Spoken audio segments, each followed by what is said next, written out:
네, 여러분 안녕하십니까? 지금은 호연시대의 문희순입니다. 지금은 이제 김호연제께서 자경편이라고 하는 산문을 기록해 놓으신 그런 자료를 살펴보면서 김호연제의 삶을 한번 보겠는데요. 자경편은 스스로 경계한다, 그런 의미의 자경편입니다. 이거는 한문으로 쓰셨어요. 그랬는데 한문으로 당신이 쓰셨는데 어쩐 일인지 한문 원본은 사라지고 한글본만 남아있게 되었어요. 그 한글본을 본 사람이 누구냐면은 김호연제의 외손자. 김호연자의 외손자가 그 한글본 자경편을 보게 됐어요. 그러니까 우리 외할머니가 쓰신 건데 우리 할머니는 이거 분명히 한문으로 쓰셨을 것 같은데 우리 집에는 한글본이 남아있네. 이제 이렇게 생각이 들은 거죠. 그런데 우리 엄마, 결국은 김호연제의 따님 은진송 씨, 이분이 청풍 김 씨한테 혼인해 가셨는데 김호연제가 돌아가실 때 이 청풍 김 씨한테 혼인해 가신 은진송 씨는 6살이었어요. 6살이었는데 이분이 혼인해 가실 때 친정 어머니 김호연제가 쓰신 자경편을 아마도 들고 간 것 같아요. 들고 갔는데 그때는 그 집에, 김씨 집에 있는 자경편이 한글이었어요. 그래서 이 한글을 김호연제의 외손자가 보게 된 거예요. 그러면서 와, 이거 읽어보니까 우리 할머니의 생애가 들어있는 귀중한 책인데 아마도 우리 할머니는 한문으로 쓰셨던 것 같아. 근데 지금은 한글만 남아있어. 그래서 내가 이거를 다시 한번 역으로 한문으로 다시 정리해야지 라고 해서 한문으로 정리해 놓은 자경편을 오늘날 우리가 보게 된 거예요. 그때 한문편을 쓰신 분의 어머니 은진송 씨가 가지고 가셨던 한글본 자경편이 있었으면 더욱 재미있었을 것 같아요. 그렇지만 지금은 이제 한문본 자경편이 남아있는데 이 자경편 안에서 김호연제가 조선사회에 하고 싶은 이야기를 다 해놓으셨다. 이렇게 생각하면 될 것 같아요. 19에 혼인해 오셔서 한 10년쯤 혼인 생활을 하시고 난 뒤에 이 자경편을 쓰셨다라는 기록이 있는데 이 자경편 안에는 총 6편의 그런 내용이 들어 있습니다. 뭐 수신이라든가 또 부부관계라든가 친구관계라든가 이런 다양한 종류의 6편을 글을 써놓으셨는데 이 6편은 다시 말하면 제가 생각할 때는 조선선언문 같은 거예요. 조선선언문. 웬 조선선언문? 조선선언문입니다. 그렇게 내용을 쓰실 수가 없어요. 다만 김호연제가 사셨던 17세기, 18세기에 이런 얘기를 하셨다는 것이 굉장히 앞서가는 거죠.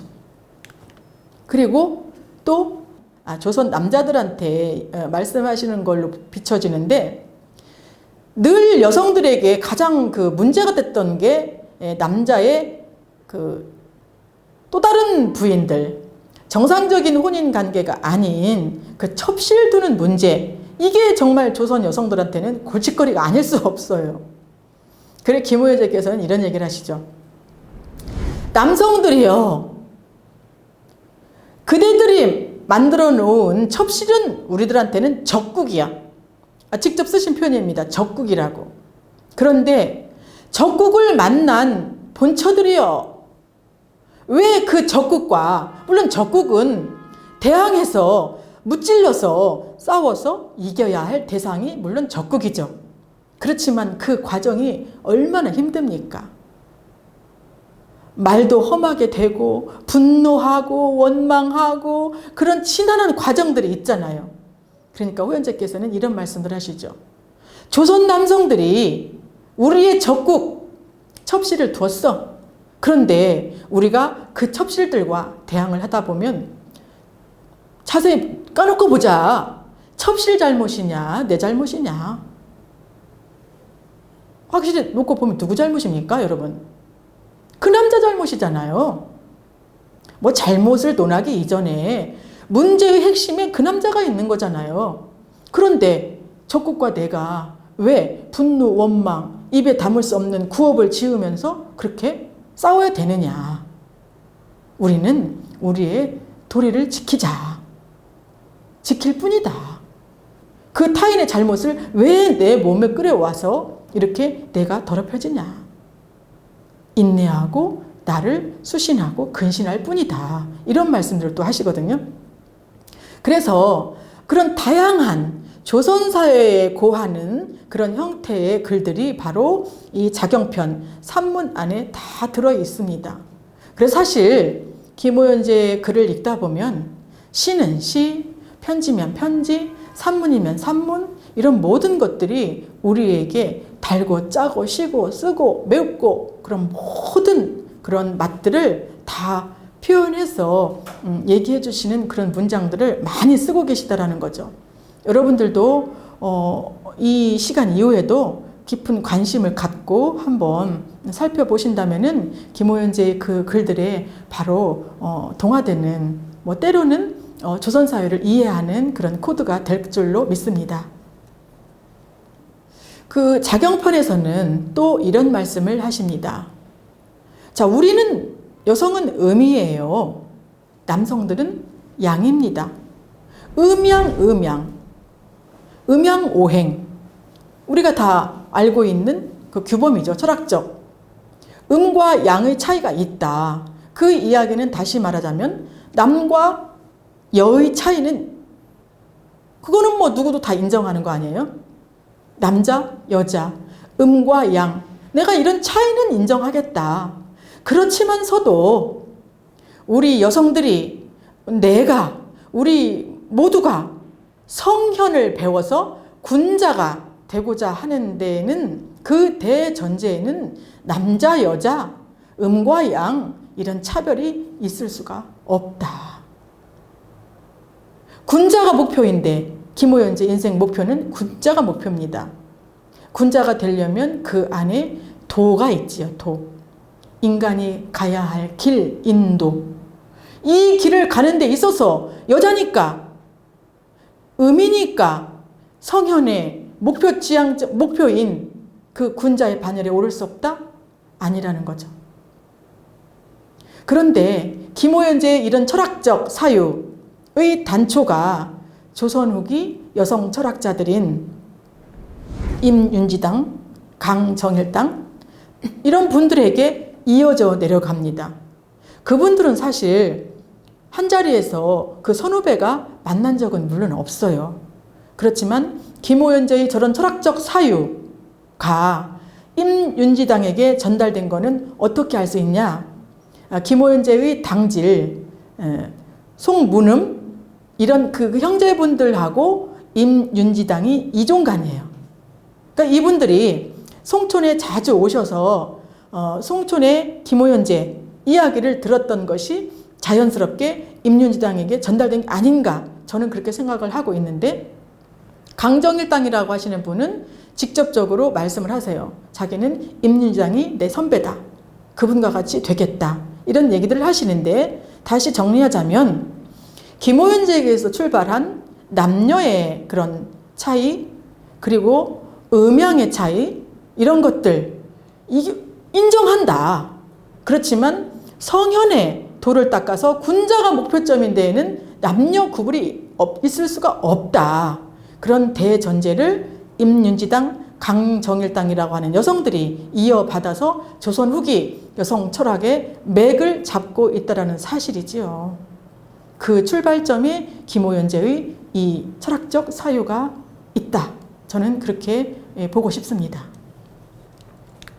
자, 자경편에서 조선 선언문에 해당하는 다양한 시나 이런 글에서 표현할 수 없었던 호흡이 긴 사유를 작용편에서 다 쏟아부어 넣으셨는데, 김호연제는 또 이런 일도 있었습니다. 혼인에 올 때 이제 시아버님이 돌아가셨기 때문에 혼이 늦어졌다고 그랬잖아요. 그래서 혼인에 와서 막내 시 작은아버지 송병익 선생을 시아버지 이상으로 섬겼어요. 그런데 이분이 전염병으로 돌아가시게 되었어요. 그래서 송촌에서는 가장 먼 진잠 동쪽 끝으로 그렇게 공간이 분리가 됐는데, 거기에서 돌아가셨다라는 그런 소식을 접하고 송촌 끝, 진잠 끝, 그 대전으로 말하면은 동쪽과 서쪽의 끝입니다. 이 길을 버선발로 뛰어가셔서 그 현장, 얼마나 지금 그 삼엄한 순간입니까? 그 순간을 직접 염을 도모하시고 의상, 이 장례 복장이죠. 염을 하고 수습을 해서 죽을 끓여서 주변 사람들, 가족들을, 친족들을 다 돌보는 그런 행위를 하셨거든요. 근데 작용편 모두에서 시댁 쪽 친가는 의무는 강하고 정은 얕다라든가 정말 상상할 수 없는 고강도의 언어를 쓰셨는데, 실질적으로 몸으로 부딪혔을 때는 직접 뛰어들어서 자기가 병이 옮을 수도 있었던 그 긴박한 상황에 모든 역할을 도모했다라는 거죠. 그때 아기, 막내 딸 1살, 1년이 채 안 된 시점이었습니다. 어떻게 보면은 출산 후 젖먹이를 가지고 있는 그런 젊은 여성에 불과한데 직접 뛰어가서 그런 행위를 몸소 실천했다라는 거죠. 진정한 여성 실학자입니다. 글로만 하는 게 아닙니다. 말로만 하는 게 아니에요. 이 몸으로 직접 투입이 되어서 그 자기가 배운 것, 성현의 도, 군자의 도를 실천하는 그런 모습을 보여주고 있다는 거죠.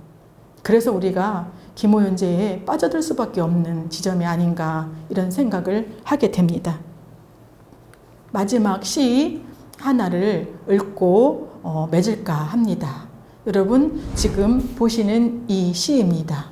다 같이 한번 읽어보시고 이 강의를 맺을까 합니다.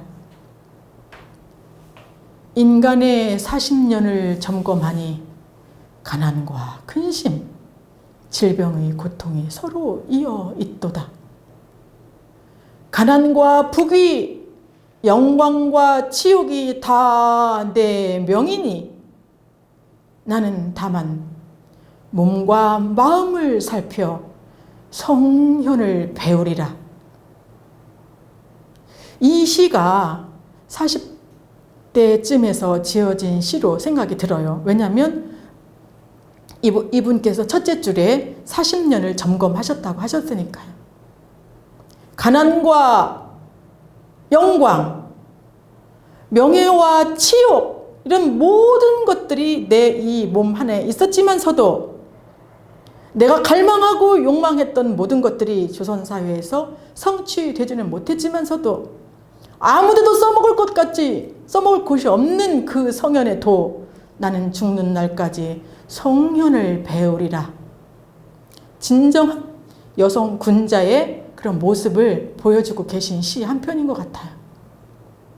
김호연제는 그럼 김호연제 전 생애를 통해서 그 삶을 하나의 단어로 압축해보자 라고 누군가가 저에게 질문한다면 저는 기꺼이 이렇게 대답하고 싶어요. 오직 할 뿐입니다. 오직 할 뿐. 그 이상 그 이하도 아닙니다. 나는 오직 나의 도리를 할 뿐. 무엇을 세상과 구하게 다투리. 여러분, 오직 할 뿐입니다. 그냥 합니다. 김호연제의 화두 같은 이 말씀을 저도 가슴에 새기고 하루를 행복하게 그렇게 경영하고 있습니다. 오직 할 뿐. 이 말씀을 끝으로 저의 이야기를 마칠까 합니다.